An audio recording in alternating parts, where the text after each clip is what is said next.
Good evening, everyone, and thank you for being here, not just for joining hand in hand with the COPD Foundation tonight to make their circle of friends bigger and stronger, but for holding out your arms and embracing the cause. As you may know, I have a very personal relationship with COPD. 2 years ago, it took the life of my beloved Ganny, Barbara Bush, who was a huge part of my life. I still feel her absence every day. I recently wrote a book about the impact my grandparents had on my life and the lessons I learned from them in life and also in death. And recalling so many memories of Ganny, I was reminded of the way my Ganny confronted her illness. I don't know if any of y'all know, but we called my Ganny the enforcer. And when she said she was going to do something, she did it. Even in the way she chose to die, she called us and said, I'm going to take comfort care.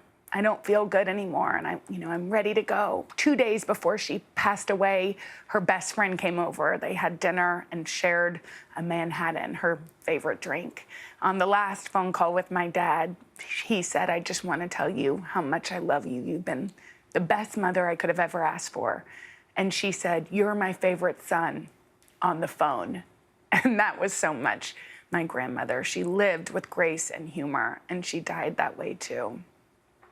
A lot has been made about my grandmother's early life as a smoker, and indeed, even though she gave it up in 1968, it was too late to change her fate. But I know that not every COPD patient looks like my Ganny, and that far too few people know about the threat of this disease. I confess, before I heard my grandmother had it, I didn't even really know about what it could do. And while 30 million people nationwide suffer from it, it's still woefully underfunded, receiving less than cancer, diabetes, or Alzheimer's. My grandfather, George Herbert Walker Bush, hated the word legacy. When people asked him what he wanted his legacy to be, it bothered him. He resented the idea that what we might be doing now is thinking about tomorrow, and that that's more important than why we're doing it right now in the present. We already know what the future of COPD looks like. It's what happens today that matters. Thank you so much for being here. Thank you so much, Jenna, and welcome, friends of the COPD Foundation. We're so grateful to have a voice like Jenna Bush-Hager's in this conversation today. I am especially honored and thrilled by how many of you have logged on to join our virtual circle this evening. This evening and throughout the rest of November, we're continuing to raise awareness of COPD and celebrate the Foundation's work and expand our community of courageous patients, caregivers, and advocates, and we hope that you'll continue to participate throughout this month. You know, those titles at the bottom of the screen may look impressive, but what I really am is a researcher. If you get me started on enzymes or biomarkers, I could go on for hours. I spent my first 30 years in science, dissecting and scrutinizing the biochemistry of lung disease in animals. So like many people who suffer from COPD, I came to emphasize this disease late, in my 50s. When I told my wife that I suddenly knew what I was going to do with the rest of my life, she was excited. Travel the world together? Buy a motorcycle? I'm going to make a difference in the most underfunded, understudied, overlooked area of lung disease, I told her. She thought I was crazy, but it's been the proudest and most meaningful work of my career. COPD is the most pervasive chronic condition of our lifetime. My colleagues at the Foundation, along with our fellow board members and all of the staff, are determined to change that. When I say I'm breathing with a sigh of relief that all of you showed up today, as determined as we are, you should know that I take neither my breath nor your support for granted. But listen, there's much more work to do. The world has to make room for more than one big C when we think about life-threatening diseases. If we're going to tackle COPD with the same vigor as we do cancer, we need to change the way that people think and understand this disease. From the public and the patients to the professionals, the politicians and big pharma, the many and profound misconceptions and inaccuracies surrounding COPD have for too long impeded our progress. I came to COPD as a physician late, but for the millions of patients who discover their diagnosis in their 40s and 50s, that's too late. It doesn't need to be this way. The COPD Foundation is doing the work necessary to shine a light on this disease and blaze a path forward through research, education, care, and advocacy. I know that with your support and our incredible community, we can do this together. Here to tell you exactly what we're doing at the COPD Foundation is our President and Chief Scientific Officer, Ruth Talsinger. Thank you, Dr. Crapo, and well done. I know it was hard for you not to talk about enzymes. And thank you all so much for joining us today. With everything going on in the world right now, we appreciate the message that you're sending by being here. That COPD is not an issue we can put off until later. The Foundation is honored to be able to call you our friends and to welcome you into our circle, especially if this is your first time. With COPD, it's imperative to study the subpopulation of patients who suffer from different types of the disease so we can develop better therapies. Similarly, what matters about your participation is not just that you're here, but why are you here and what you each bring to the table. We're not just a circle of friends, you see. We're a circle of patients, caregivers, academic researchers, doctors, governments, and advocacy groups, all working as partners toward a common mission. And it's the relationship between the multiple stakeholders that makes the Foundation work so full of purpose. Without our network, the findings from Dr. Crapo's tireless 15-year study of COPD patients, for example, would just end up in an academic journal. He'd go and retire and maybe buy that motorcycle. But the Foundation, with its participants, partnerships, and programs, activates the research. It translates all our findings into real-time care and powers our thinking. It gives us hope that one day we will be able to prevent the disease from developing. Our social platforms like 360 Social are the heartbeat of the Foundation. Right now we have over 50,000 members in our community. Maybe you're a member. If you're not, please do come and join us. 360 Social connects all the stakeholders in one virtual space to share information and connect on a human level. During COVID, the platform has offered the Foundation real-time feedback from patients and caregivers on their concerns and needs so that we could put our resources to use in providing immediate and effective solutions. It has ensured us that patients staying at home don't feel quite so isolated during this treacherous time. And the data suggests that the community has literally saved lives. COPD 360 has a research network which uses data to better understand the disease and push the science forward. And then there is 360net, the Digital Health and Therapeutics Accelerator Network, that transforms our learnings into innovative new digital therapies such as virtual pulmonary rehabilitation.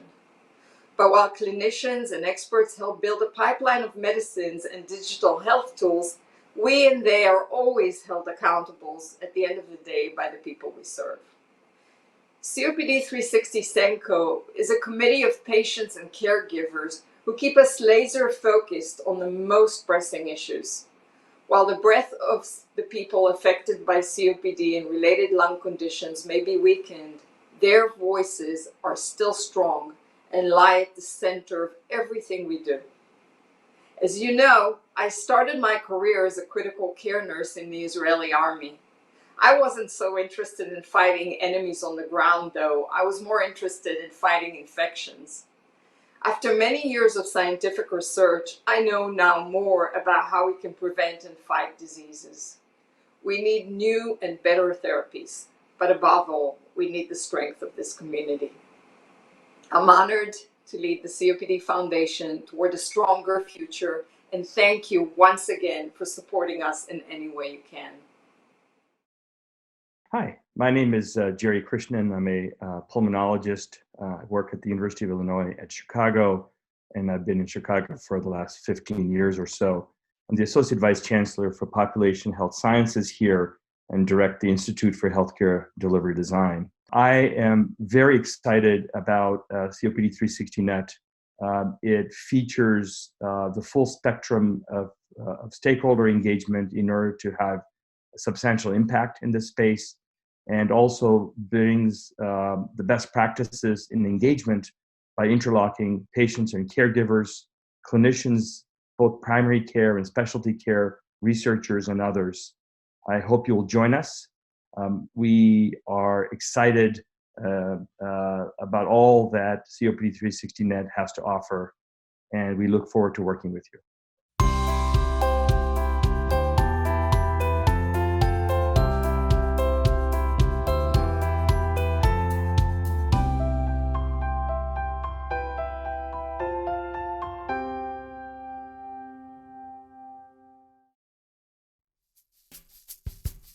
Hi, I'm Darby Schlosser from the Broadway Youth Ensemble. We are so excited to be part of the COPD Circle of Friends. We hope you enjoy this song and that it inspires you to help fight COPD. I've heard it said that people come into our lives for a reason, bringing something we must learn. We are led to those who help us most to grow. If we let them, and we help them in return. Well, I don't know if I believe that's true, but I know I'm who I am today because I knew you. Like a comet pulled from orbit as it passes the sun, like a stream that meets a boulder halfway through the wood. Who can say if I've been changed for the better? But because I knew you, I have been changed for good. And just to clear the air, I ask forgiveness for the things I've done. You blame me for, but then I guess we know there's blame to share, and none of it seems to matter anymore. Like a comet pulled from orbit as it passes the sun, like a stream that meets a boulder halfway through the wood.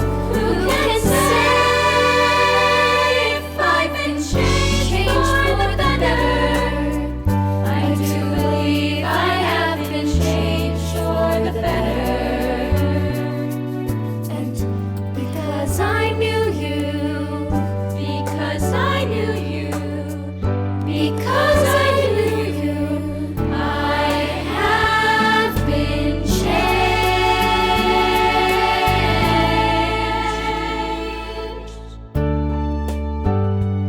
for good.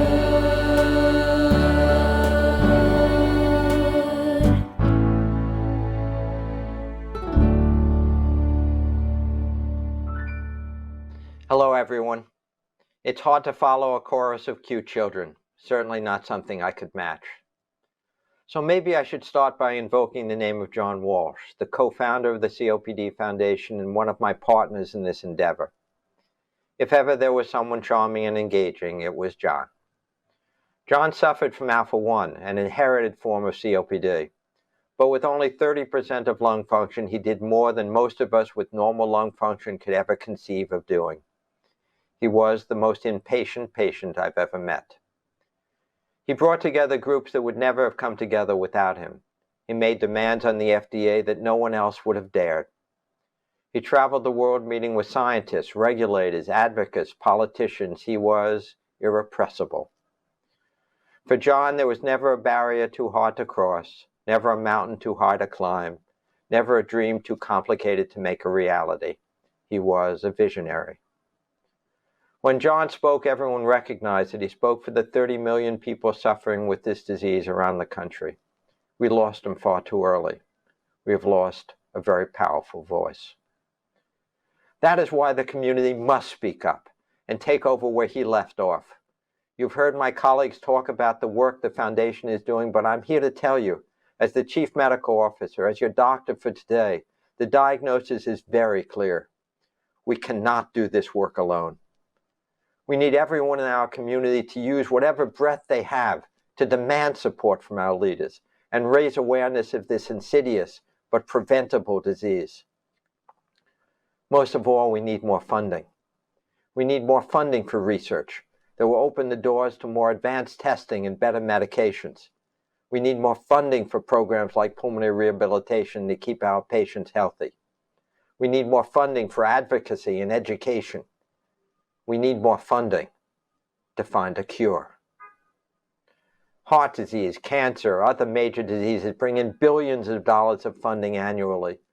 COPD doesn't come anywhere close to those numbers. But if only 10% of the 30 million people gave just $10, imagine the possibilities. Imagine if every one of our 50,000 members of 360 Social could afford to give $50 a year. We'd have unrestricted funds to power research and stop this disease in its tracks. This doesn't have to be a fantasy. We don't have to imagine, but we can't afford to daydream. If you can, contribute to the foundation. If you can, call your elected officials and tell them that we need their help. If you can, get involved with efforts to raise awareness. You can make the difference.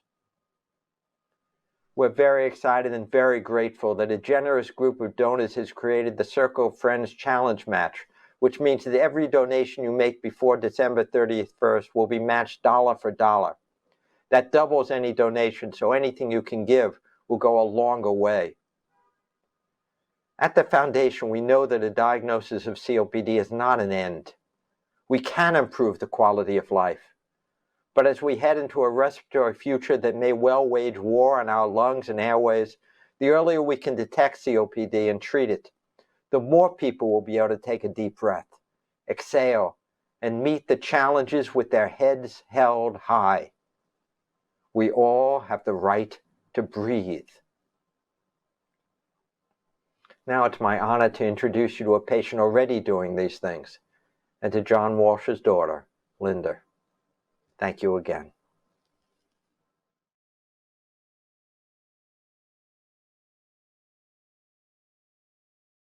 Thank you so much, Dr. Thomashaw. I know my dad saw you not only as a brother, but also a brother in arms against COPD. It is my sincere pleasure to be speaking today with Karen Erickson. Karen is much like my dad in that she's probably the second most impatient patient. Karen has been a dear family friend for many years, and I've witnessed her journey and the incredible passion that she continues to bring to this community. Her story is inspiring, and I'm honored to be sharing this exchange together with all of you. Thank you so much for being here today, Karen. Thanks for having me. It's always fantastic to have a chat with you, Linda. Always. So let's start at the beginning. Your diagnosis. I remember when my dad was diagnosed in 1989, and it turned my family's life upside down.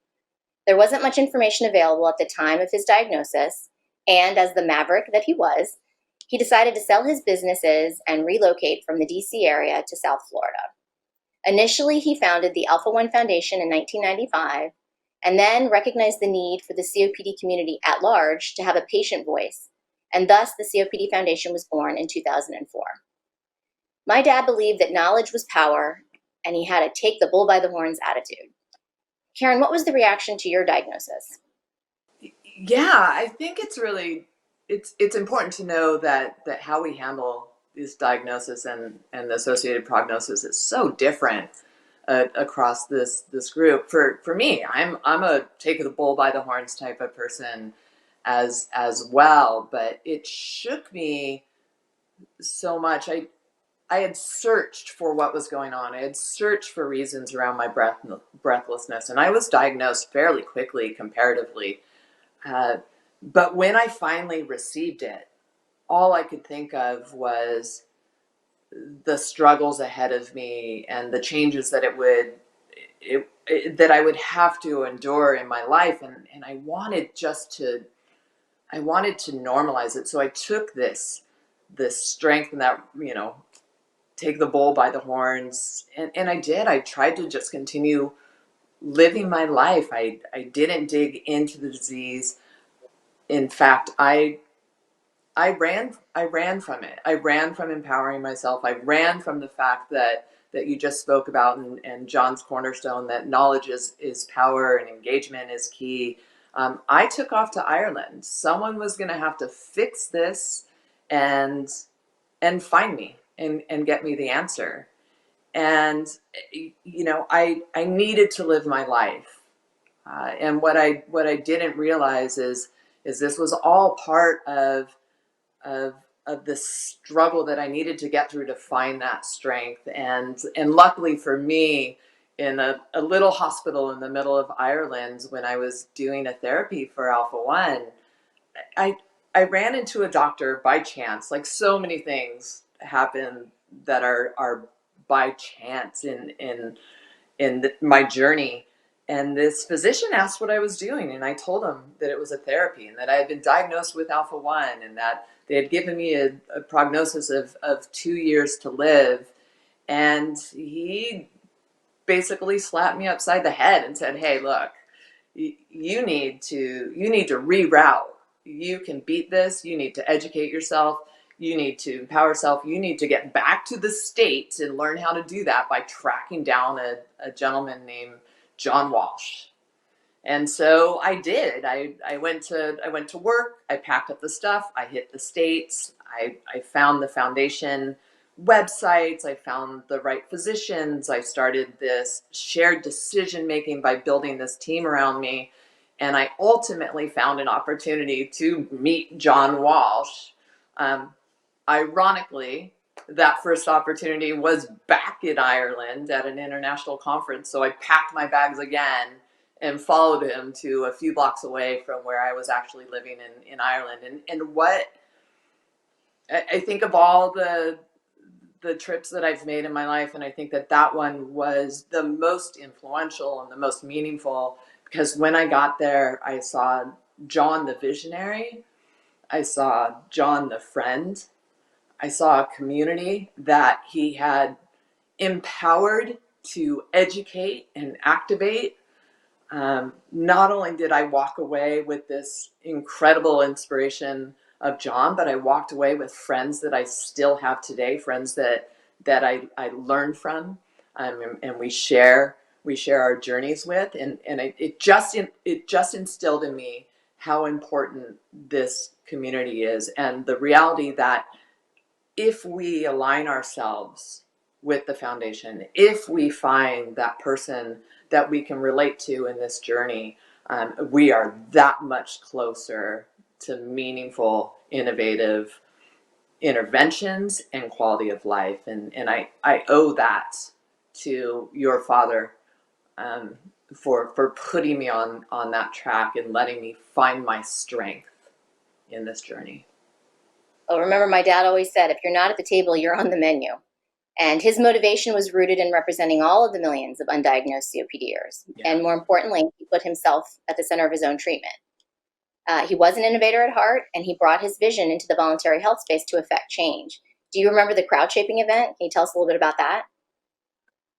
Yeah, I remember it like it was yesterday, and it was one of the most exciting, couple of days I've ever had in my life. And a lot of you were at this event or had heard about it and wanted to be part of the action. But the crowd shape was really this gathering of, over 40 individuals who are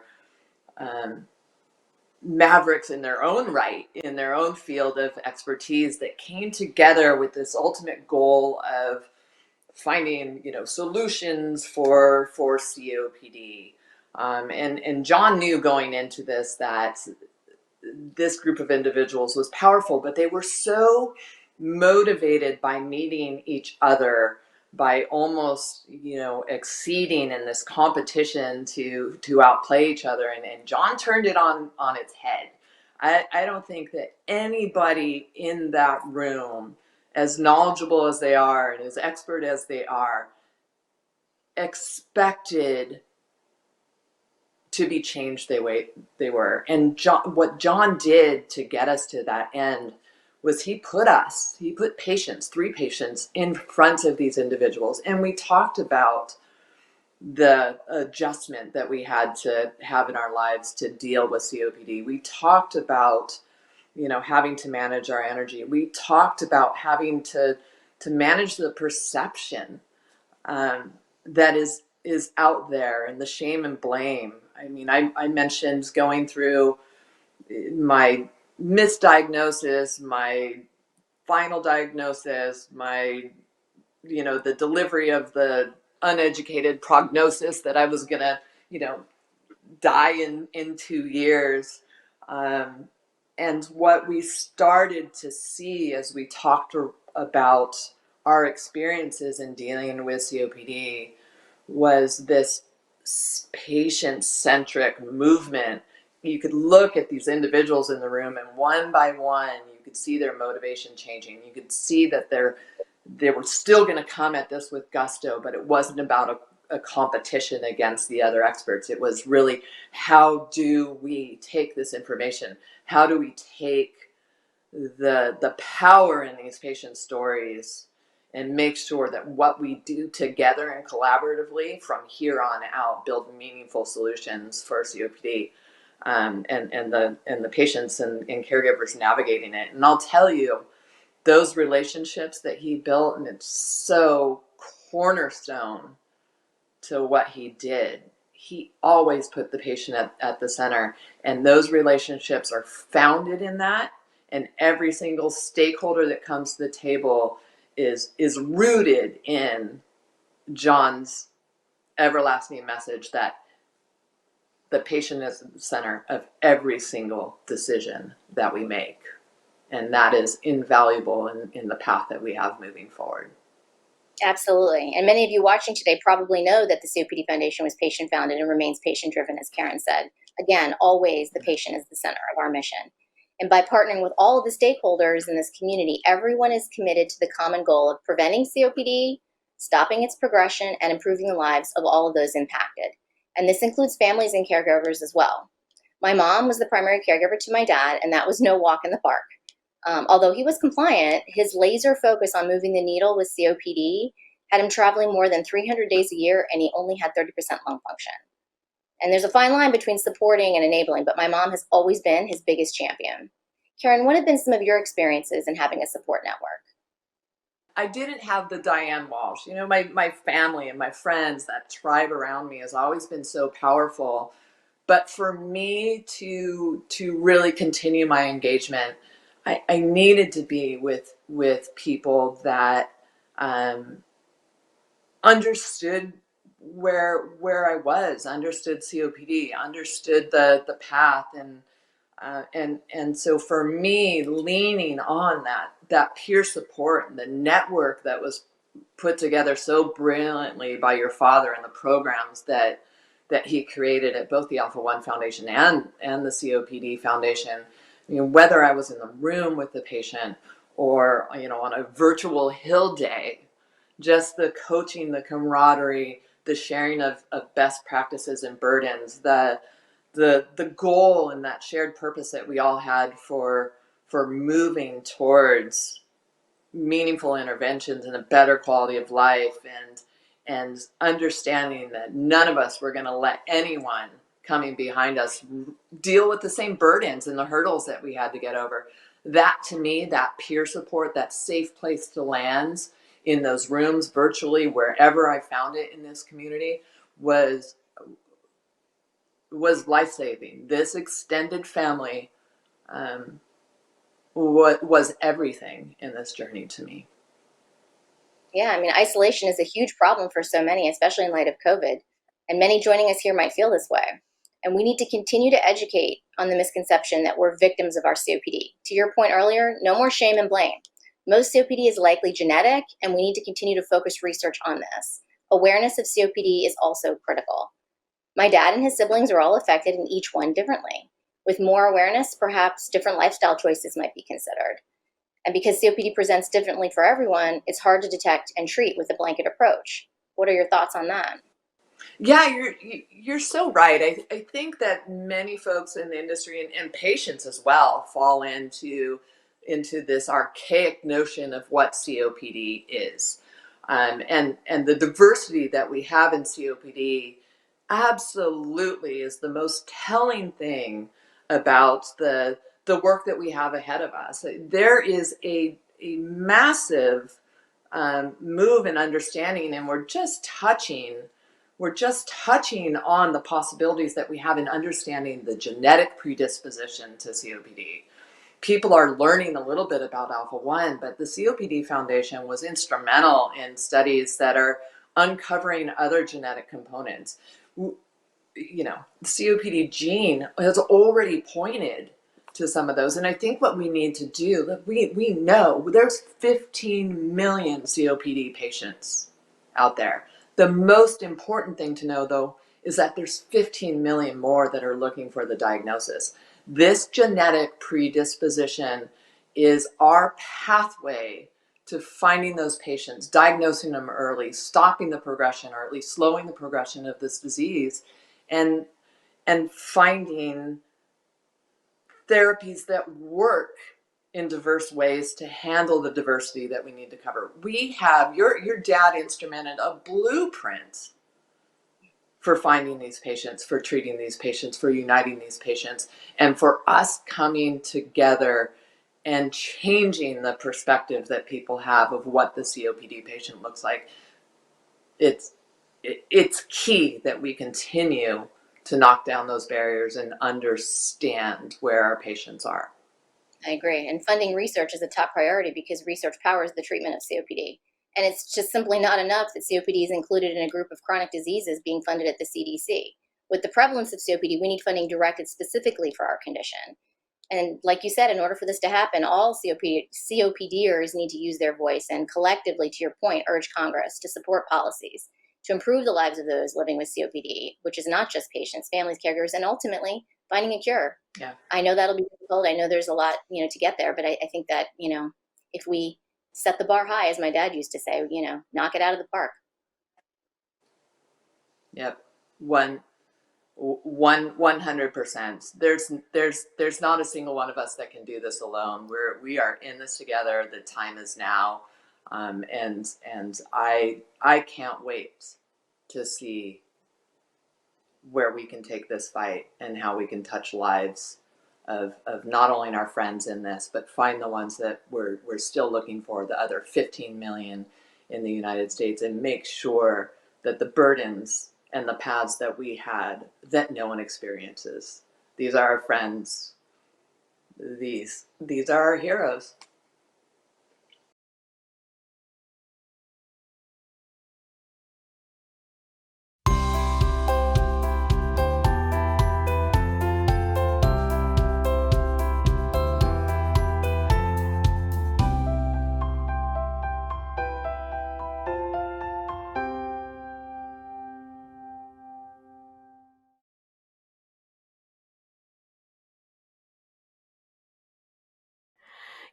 I've been to football games and concerts, but some of the best musical performances I've ever been to took place right down the road in my hometown of Holland, Michigan, at a hospital.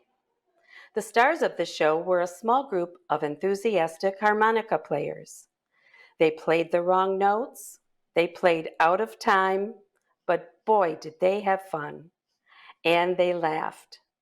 Never even one rock star tantrum.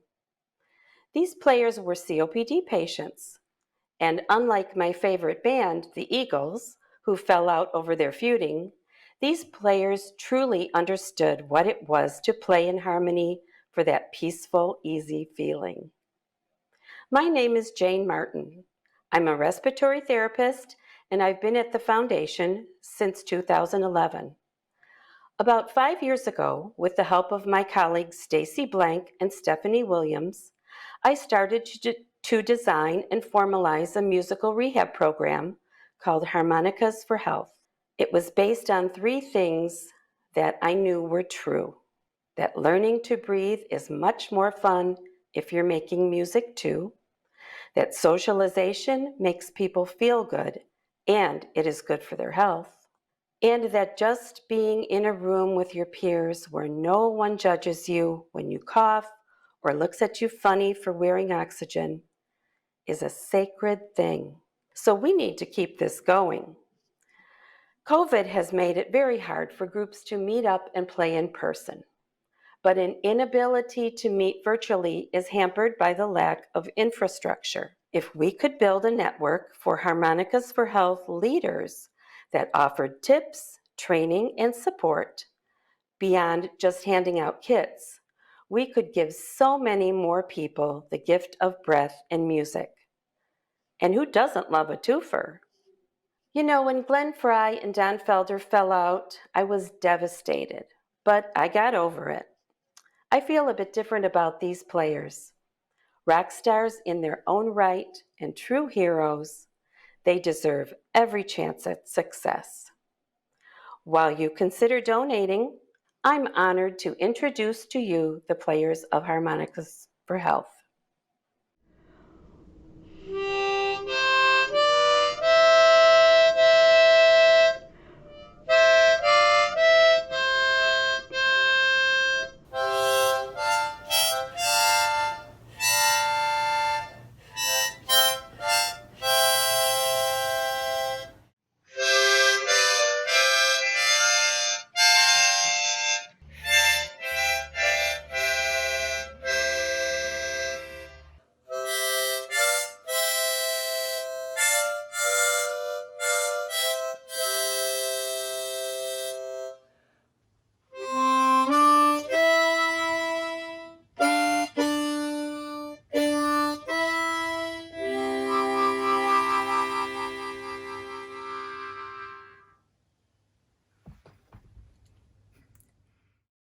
We know that this year has been very challenging and disruptive for everyone, which makes all of us at the Foundation so grateful that you've given your time today and joined us in our mission to treat and beat COPD.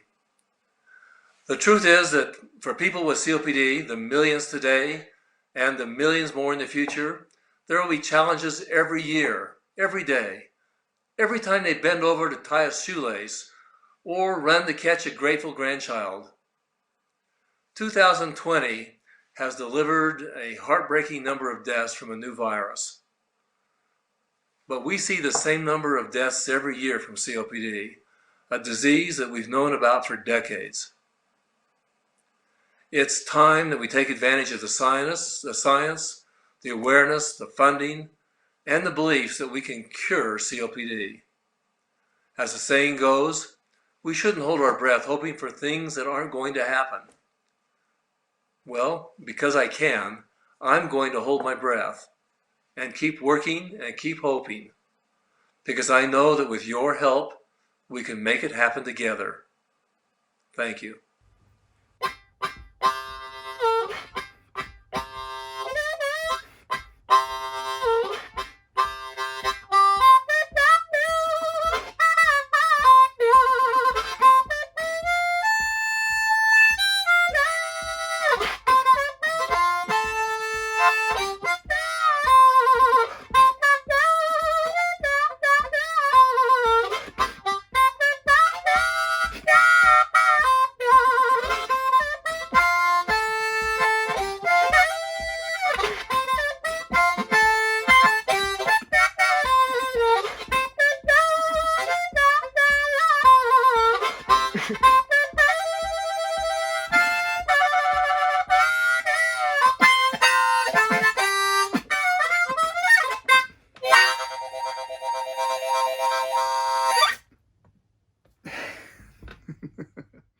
You are my sunshine, my only sunshine.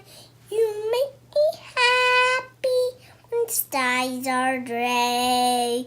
You never know, dears, how much I love you. Please don't take my sunshine away. Please don't take my sunshine away.